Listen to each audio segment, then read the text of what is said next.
Our knowledge of history is full of holes, like a tasty slab of Swiss cheese. Well, you can seal the holes in cheese if you really wish to, but you can't always do the same with the holes in our understanding of history. Don't worry, in this video, we'll show you precisely what we mean. Number 15, Million Mummies Cemetery in Egypt. In Egypt's Fayum region, around 60 miles south of Cairo, archaeologists uncovered a massive cemetery which, according to their statistics, contains over 1 million mummified human remains. Known as Fag el-Gamis, the site has been under excavation for nearly 3 decades. So far, more than 1,700 mummies have been recovered. These remains date between the 1st and 7th centuries CE, when Egypt was ruled by Romans and Byzantines. Strikingly, these mummies appear to be everyday people, not kings or queens. Buried in deep shafts carved into limestone, some descending as far as 75 feet. Now, one puzzling pattern is the clustering of mummies by hair color, with blonde individuals grouped in one section and redheads in another. Dr. Carrie Mulestein, director of the dig from Brigham Young University, believes the 300-acre site could hold over 1 million individuals. The staggering number and mysterious burial patterns make this one of the most baffling archaeological sites in the region. It reflects a vast, unknown chapter of life and death among citizens in ancient Egypt. But Egypt's official denies this million mummies find. Number 14, Bronze Age Thistle Find. In Lancashire, archaeologists uncovered a Bronze Age settlement that revealed a fascinating collection of ceremonial offerings. Amid expected items like ornaments, weapons, and jewelry, researchers found an untouched thistle bloom placed inside the hollow shaft of a bronze axe handle that also contained hazelnuts. This finding challenges old beliefs that Bronze Age votive gifts were mostly metallic, now suggesting offerings included perishable goods like food, cloth, and wood. Dr. Ben Roberts of Durham University emphasized the extreme rarity of floral remains from this period. Since cremation was standard, most delicate items would have been destroyed, but this hoard was separate from any burial, allowing preservation. The discovery offers a more complex view of Bronze Age rituals and spiritual practices. It also proves that under specific conditions, even the most delicate materials can endure through centuries. This single flower, preserved by sheer luck and chance, expands how archaeologists interpret sacred behavior from that time and invites deeper study into non-metallic ritual deposits. It's amazing. Number 13. Prosthetic pen in Egyptian mummy. In 1971, California's Rosicrucian Museum acquired a sealed Egyptian coffin. They expected a well-preserved mummy in an ornate sarcophagus, and they got one. But when they opened it, they found something far more unusual.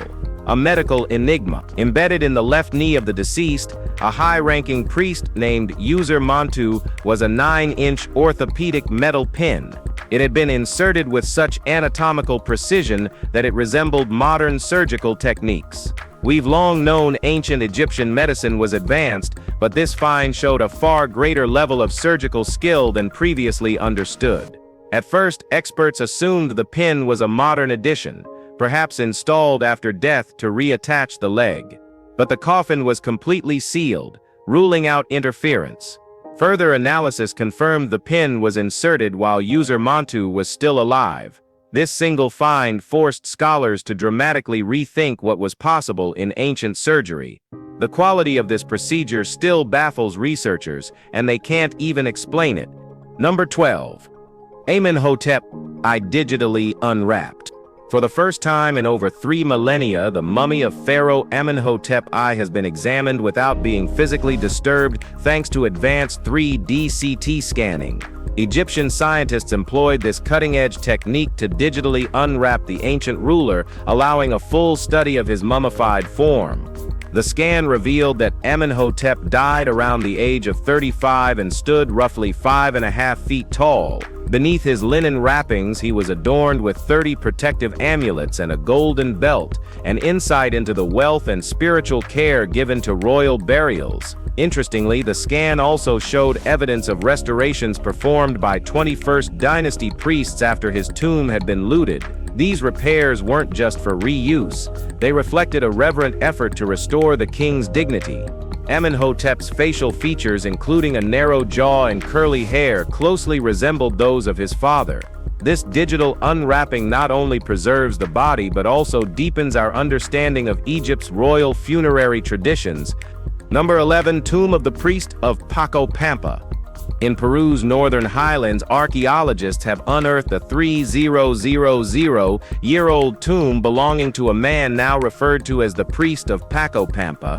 The site, found 8,200 feet above sea level at the Paco Pampa archaeological zone, is surrounded by 9 ceremonial structures dating to roughly 700 to 600 BCE. The excavation was carried out jointly by Japan's National Museum of Ethnology and Peru's National University of San Marcos. The tomb itself measured nearly 6.6 feet in diameter and about 3.3 feet deep. The skeleton was buried face down, with one side of the body extended and the feet crossed. Alongside it were 2 carved seals and other ritual offerings, suggesting he had access to sacred body paint used by social elites. Project leader Yuji Seki believes the man was likely an early religious figure who held control over temples in the northern Andes. This amazingly great discovery adds another layer to our understanding of ancient Andean culture and underscores the elevated role of priests in early Peruvian society. Number 10. Old Sarum Royal Palace. At Old Sarum in Wiltshire, England, which is a historical site already known for its layered past, archaeologists have found what may be one of the largest medieval royal palaces ever built in Britain. Geophysical scans revealed traces of massive buildings lying beneath an Iron Age fortress that had been hidden under farmland for more than 700 years. The complex measures 558 feet long and 214 feet wide, with foundations of numerous rooms. Historians believe Henry I, who ruled during the early 1100s, was most likely the one who commissioned it. The structure includes thick walls, towers, and signs of multiple floors. Old Sarum itself has a long history as an Iron Age hill fort, Roman settlement, Saxon fortress, and eventually a Norman castle under William the Conqueror. This new discovery adds another chapter to its legacy and forces a reconsideration of medieval planning and architectural capacity. It pushes historians to re-examine the scale and sophistication of royal projects from that era with a new lens. Number 9. Crucible steel. In 2020, a joint archaeological effort from England and Cyprus examined a site in Chahak.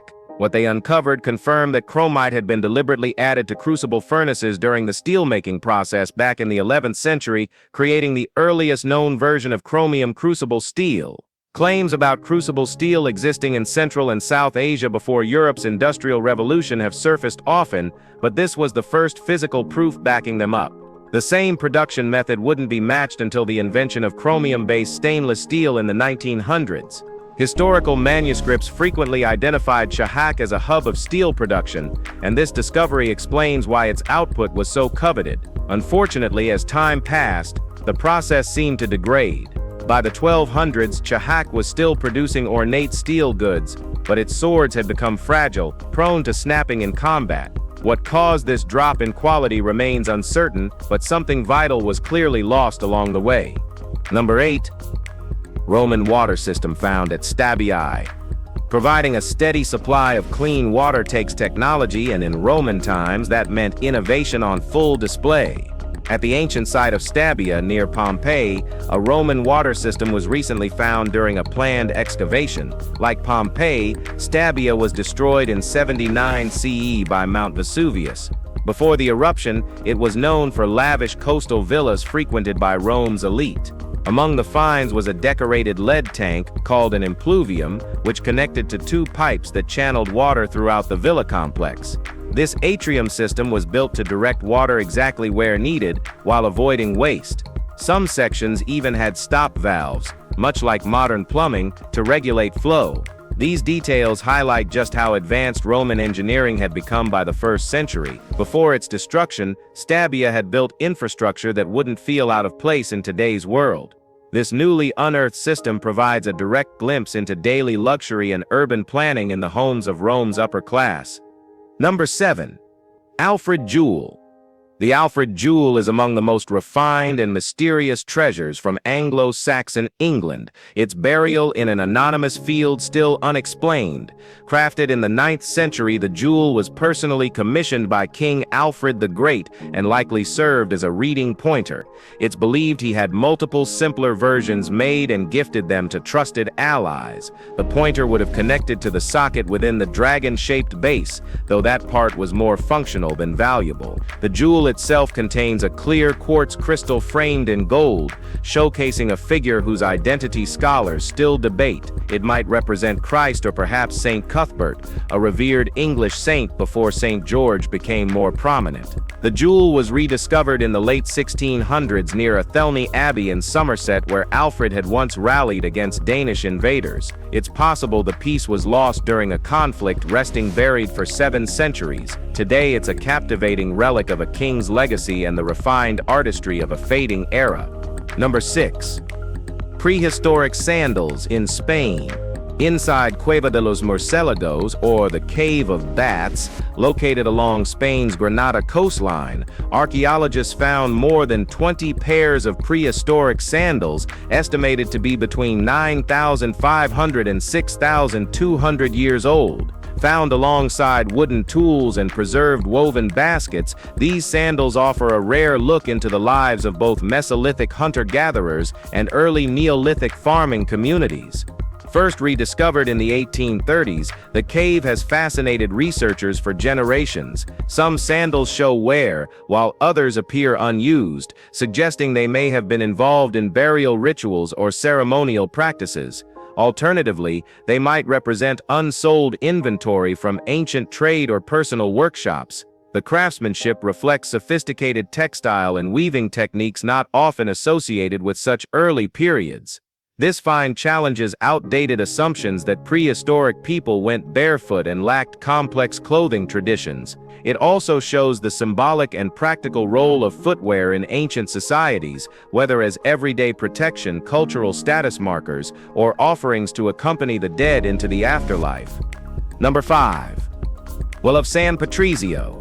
Located in Umbria, central Italy, the Pozzo di San Patrizio appears more like a stone cathedral than a water source. Despite its stunning design, it's simply a well, although calling it that feels inadequate. Built over a 10-year span from 1527 to 1537, it's an extraordinary example of Renaissance engineering. Pope Clement VII ordered its construction while in hiding in Orvieto, fearing another siege like the sack of Rome. The well plunges 170 feet deep and features a double helix staircase, allowing donkeys to haul water without crossing paths. It was designed by Antonio da Sangallo the Younger, and at the time, no similar construction existed anywhere in Europe. The well's inner chambers are lit by windows, and a bridge at the base lets people collect water without stepping into it. Although the siege Clement feared never came, the well was completed regardless, and it stands today as a symbol of preparedness, vision, and architectural brilliance rooted in necessity. What do you think about it? Drop your theory below. Number 4. Maya death god statue in Mexico. During ongoing construction for the Maya train near the village of Xcan, archaeologists from the National Institute of Anthropology and History uncovered a limestone statue depicting a Maya death god. The sculpture, dated to the early classic period between the 2nd and 7th centuries CE, represents Quisin, the deity associated with death and the underworld. The figure sits cross-legged, adorned with a nose ring and a ceremonial mask, standing around 10 inches tall. It was found close to the Balamku temple ruins, a site known for well-preserved stucco friezes. The statue's presence raises new questions about how everyday religious beliefs shaped public and spiritual life in Maya cities. Alongside the figurine, the excavation revealed over 22,000 immovable structures, 64 human burials, and a vast collection of ceramic shards. All items are now under protection. This find not only deepens our knowledge of Maya cosmology, but also reinforces the critical role archaeology plays in responsibly managing cultural sites amidst large-scale development. Number 3. Elamite ritual helmet in Iran. A finely crafted helmet from the Middle Elamite period, dated between 1500 and 1100 BCE, now commands attention as a catchy piece in the Metropolitan Museum of Art.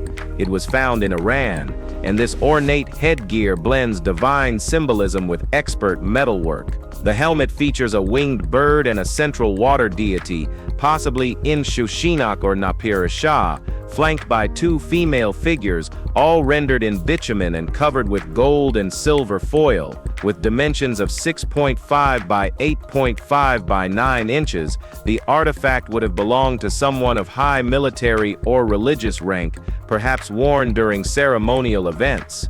Its pristine condition indicates it wasn't used in combat. Protective deities carved into the surface suggest it served in a patropaic role, intended to shield the wearer spiritually. Beyond function, it's a glimpse into the religious iconography and elite craftsmanship of Elamite culture, a civilization whose subtle influence stretched across early Mesopotamia but remains lesser known compared to its neighbors. What do you think about it? Number 2. Hathor figurine in Israel. While strolling along Palmachim Beach, roughly 17 miles south of Tel Aviv, a retired woman named Lydia Marner came across an ancient artifact washed ashore. The object turned out to be a 30,000-year-old clay figurine representing the Egyptian goddess Hathor. Confirmed by the Israel Antiquities Authority, the figurine features a pattern pressed into the clay and the signature bullhorn hairstyle linked with Hathor.